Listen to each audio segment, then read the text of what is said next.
O entrevistado do Na Real na Semana é o professor Bernardo Guimarães, professor da Escola de Economia da Getúlio Vargas, em São Paulo.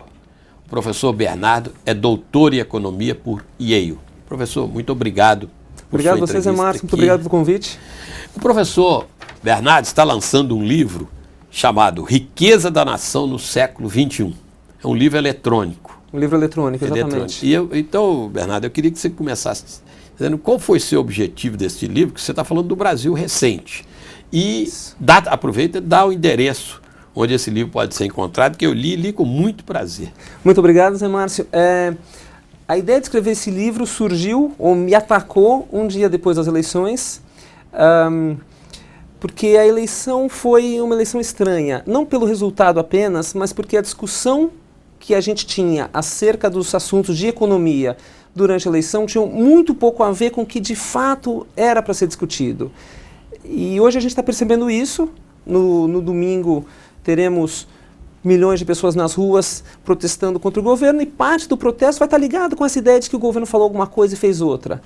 E era essa ideia que já estava na minha cabeça, que a gente não teve uma discussão de política econômica de verdade. A discussão de política econômica não tinha muito pé nem cabeça. Então, a ideia do livro era, bom, como é que eu explico para todo mundo, para o meu aluno de doutorado, mas também para o dentista e o jornalista e o arquiteto, não o jornalista econômico, as principais questões de economia, como que a gente devia pensá-las e como que essas coisas foram acontecendo no Brasil nos últimos anos. E como você acha que isso aconteceu? Como nós chegamos a isso? Que teve um momento que nós tivemos uma subida, né? Tivemos o Plano Real, muito bom, depois altos e baixos, depois tivemos uma subida e de repente esse down terrível. Como é que nós chegamos a isso a partir desses estudos que você fez? Eu vi que você conversou com muita gente, entrevistou muita gente, leu muita coisa.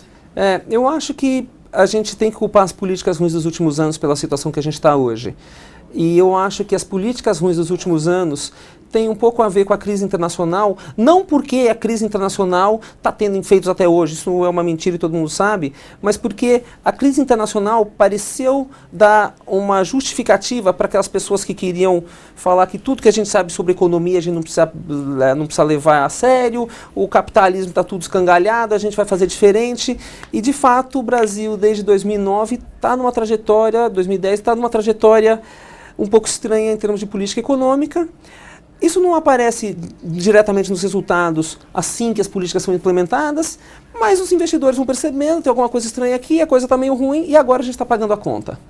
Agora, Bernardo, nesse conjunto que você viu, você fala inclusive da questão política, da reforma política. Fala um pouco. Fala de quase tudo, ação do Banco Central, quer dizer, você faz um voo profundo, mas um mergulho sobre o Brasil desse período.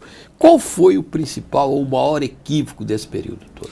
Eu acho que o maior equívoco foi parar a trajetória que a gente estava tendo, que começa ali nos anos 90, você citou o Plano Real e outras coisas que aconteceram, a Lei de Responsabilidade Fiscal, reformas importantes que a gente teve, inclusive no governo Lula, que tem a ver com as reformas no mercado de crédito, várias pequenas reformas da alienação fiduciária, o crédito consignado, esse tipo de coisa.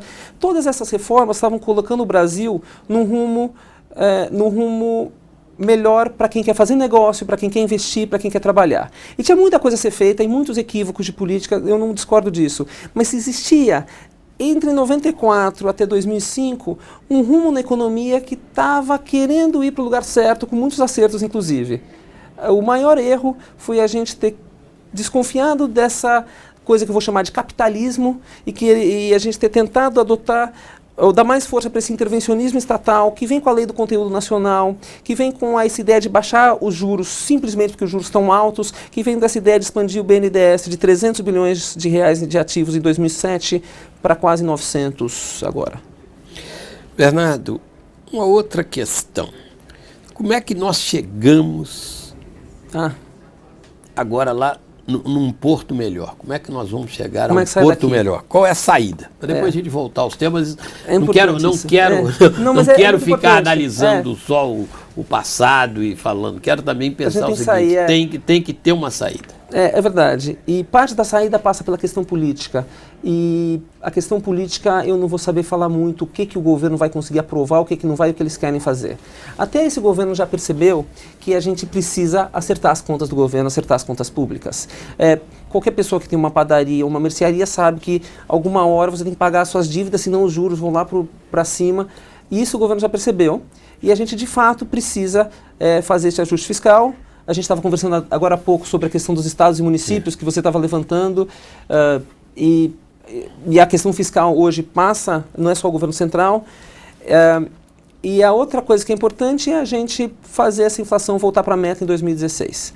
Para dar uma cara de que o Brasil teve esse soluço agora em 2015, mas a gente é um país que está tentando fazer as coisas de um jeito sério. Isso é o que é urgente. Como é que faz para sair da crise?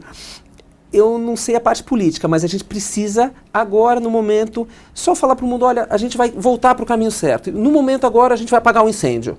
E depois a gente vai tentar tomar aquele rumo que a gente tinha e a gente largou. Mas, Bernardo, aí que vem a questão, é política, mas eu vou insistir com você. Por favor. Mesmo com essa crise toda, inclusive a crise de confiança no governo, crise de credibilidade no governo e na presidente muito grande, você sente que parte do governo e parte do núcleo governista, parte do apoio ao governo, inclusive no partido do governo, não confia de que essa é a saída. Ou seja, não confia que é preciso fazer o ajuste. O ajuste parece envergonhado às vezes, quando não combatido diretamente. Você pega os documentos do PT, por exemplo, ele combate sempre. Eu não sei quanto do combatido é de verdade, porque muito do que se falou também, se você for pegar o discurso e a prática do governo, enfim, de vários desses governos nos últimos anos, você vai ver muitas diferenças. De fato, o governo tem bastante oposição dentro do governo.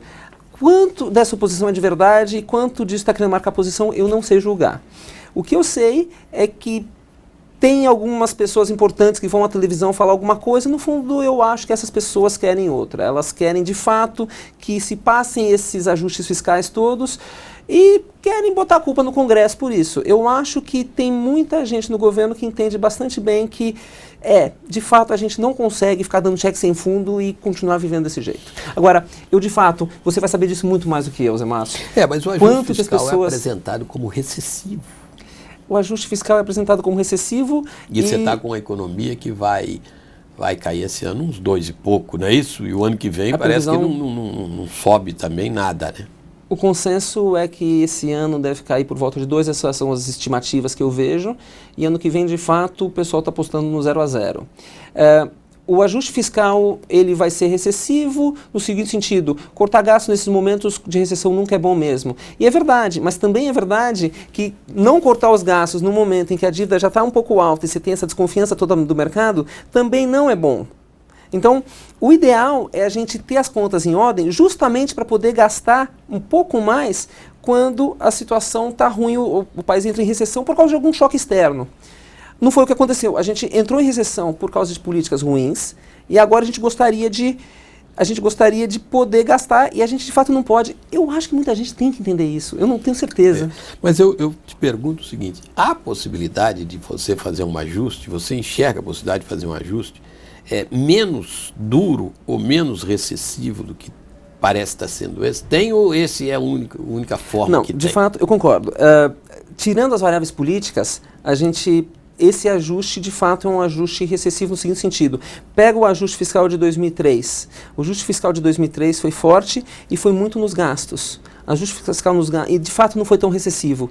Existe hoje uma tentativa de evidência empírica mostrando que se o ajuste fiscal você faz mais na parte dos gastos, o ajuste não é muito recessivo. Se você faz mais na parte do imposto, o ajuste de fato tende a ser mais recessivo. De novo, não é regra geral, mas empiricamente é isso que a gente meio que observa. Olha para 2003, ajuste fiscal grande, superávit primário de 4,25% do PIB, muito focado nos gastos. 2004 o Brasil estava andando muito bem. 2011, um pouco mais, já num pouco ajuste, mas mais nos impostos.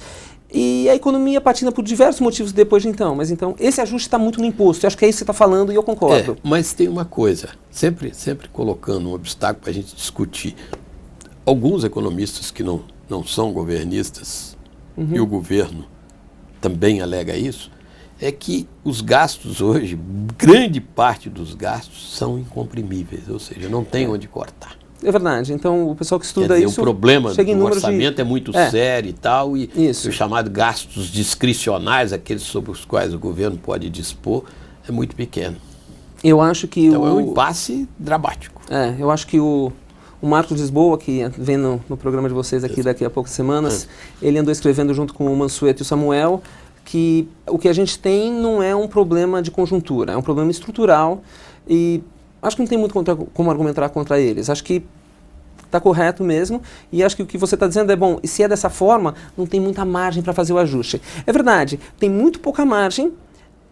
Ainda assim, com mais apoio político no Congresso, esse governo conseguiria fazer um pouco mais nos gastos.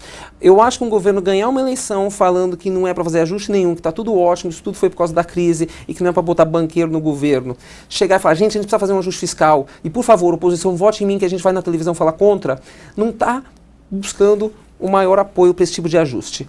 Eu concordo com você mesmo, tem uma parte estrutural muito grande e a gente precisa endereçar isso e isso é importante pra caramba. Tinha um pouco de margem para fazer mais nos gastos? Tinha, agora politicamente, de fato. Aí vem uma questão interessante, você aborda muito bem a questão, um dos tópicos aqui, você fala da influência das expectativas na economia. Parte, você já disse, mas é bom a gente repetir isso, parte do que sofre a presidente Dilma hoje é exatamente a questão das expectativas frustradas, ou seja, na campanha e mesmo depois da campanha até hoje, ela não está sabendo estabelecer boas expectativas, ela está traindo a confiança.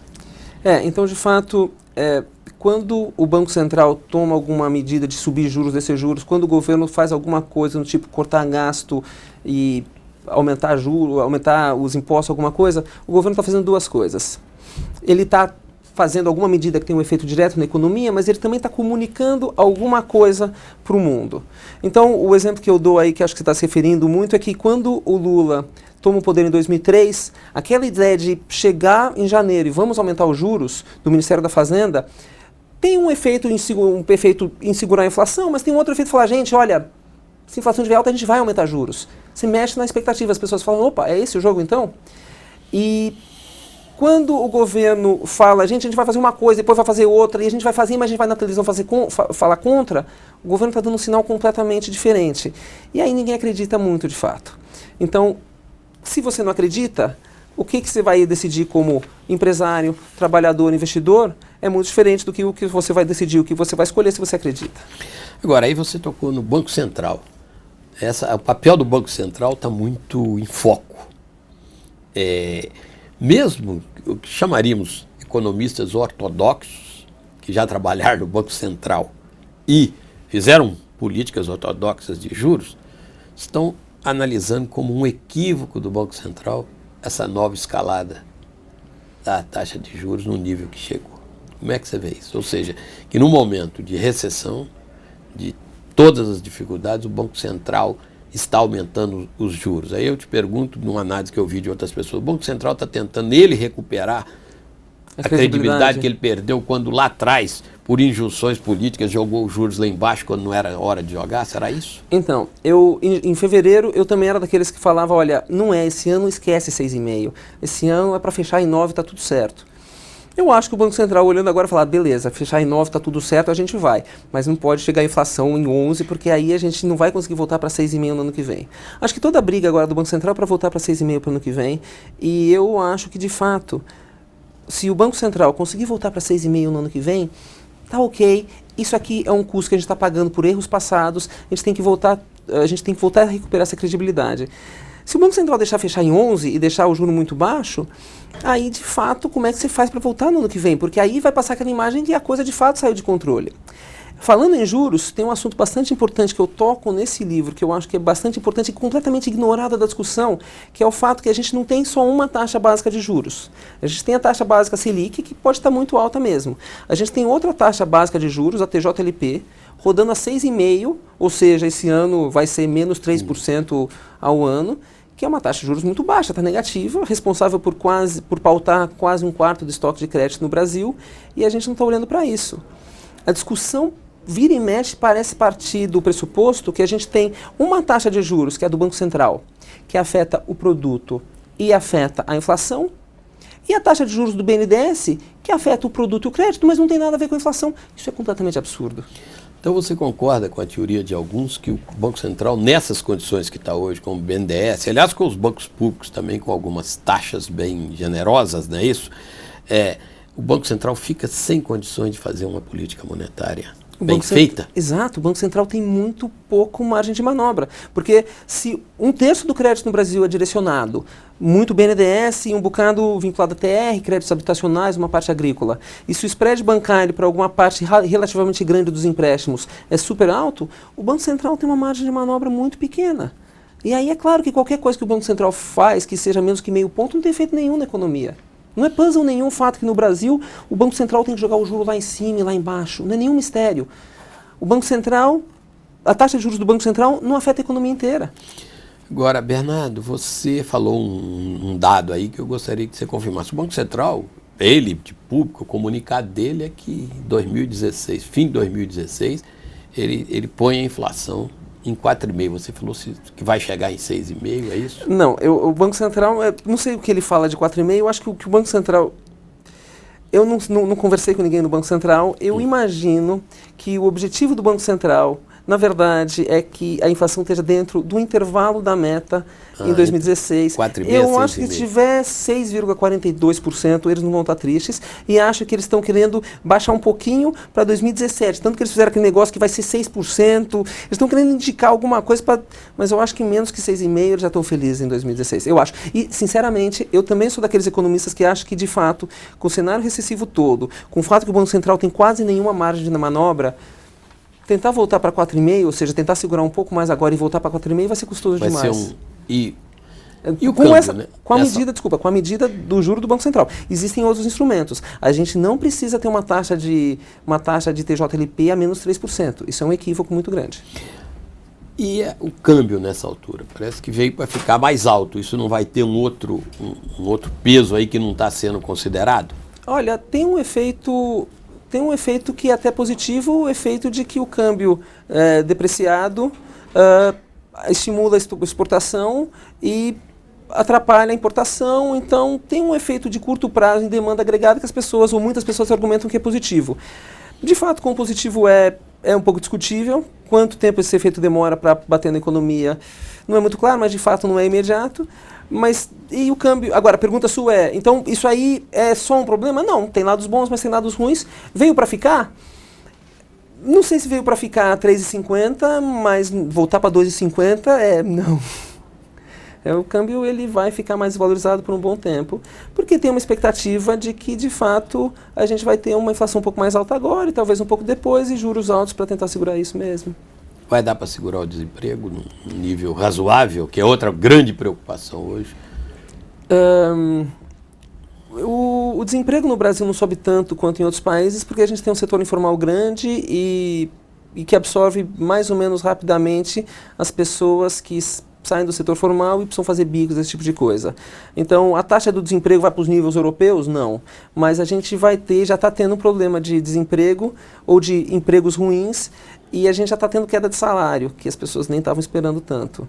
É um desemprego, aliás, que a gente já está falando disso no ano passado, que 2015, desemprego vem, setor de serviços foi muito bem em 2014, a gente não sabe exatamente por que desemprego não caiu tanto em 2014, mas a gente já estava vendo queda na criação de empregos em 2014. Na sua visão, começa a retomada, de fato, com alguma segurança, no fim de 2016 ou 2017 é a marca? Eu não sei dizer. O que eu acho que acontece é o seguinte: esse ano a gente vai passar alguma pouca medida de ajuste fiscal, que não vai ser grandes coisas. O Banco Central tem condições de deixar a inflação dentro da meta no ano que vem. Isso aos poucos recupera alguma coisa da confiança. Então eu acho que 2016, não fazendo muita bobagem, a gente consegue recuperar, sim, começar a recuperar já em 2016, no final de 2016. Aí você vai falar, mas tem a eleição e tem os estados todos quebrados agora e tem todo um cenário político que é difícil a gente avaliar. É verdade, o cenário político pode fazer mais, mas eu acho que o fundamento lá atrás, vamos tentar esquecer É impossível, mas vamos tentar tirar agora da visão a inflação e o descontrole das contas e pensar fundamentalmente. O Brasil é hoje um país que consegue ter mais capacidade de produzir, de atrair investimento. São Paulo, eu cheguei em São Paulo em 2010. São Paulo era um lugar que estava explodindo. Você vê pequenos empreendedores abrindo negócios diferentes. Você vê vocês aqui começando uma coisa que agora está indo super bem, em 2 meses. Você tem muita coisa acontecendo, você tem muito fundamento.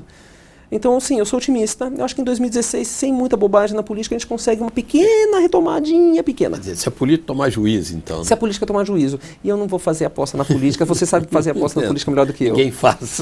Mas eu vou deixar para você. Bernardo, antes de encerrar, eu queria, na abertura, você não falou, eu queria que você desse o endereço para as pessoas perfeito. poderem, o endereço eletrônico para as pessoas que quiserem ler A Riqueza da Nação no Século XXI. Perfeito, obrigado pela oportunidade. A Riqueza da Nação no Século XXI está à venda na Amazon por apenas R$ 8,00. O preço de R$ 8,00 o preço é baixo não porque o livro só tem 15 páginas, é porque é um livro autopublicado e a ideia do livro é chegar naquela pessoa que normalmente não lê um livro de economia. E por isso eu não podia vender a 60 com uma capa toda bonita. Venda na Amazon, qualquer Amazon que você quiser. E A Riqueza da Nação do Século XXI faz a referência ao Adam Smith, porque eu acho que a gente está precisando de um pouco mais de liberalismo econômico no Brasil, Zé Márcio. Tá certo. Professor Bernardo Guimarães, da FGV, muito obrigado. E o Na Real na TV volta na semana que vem.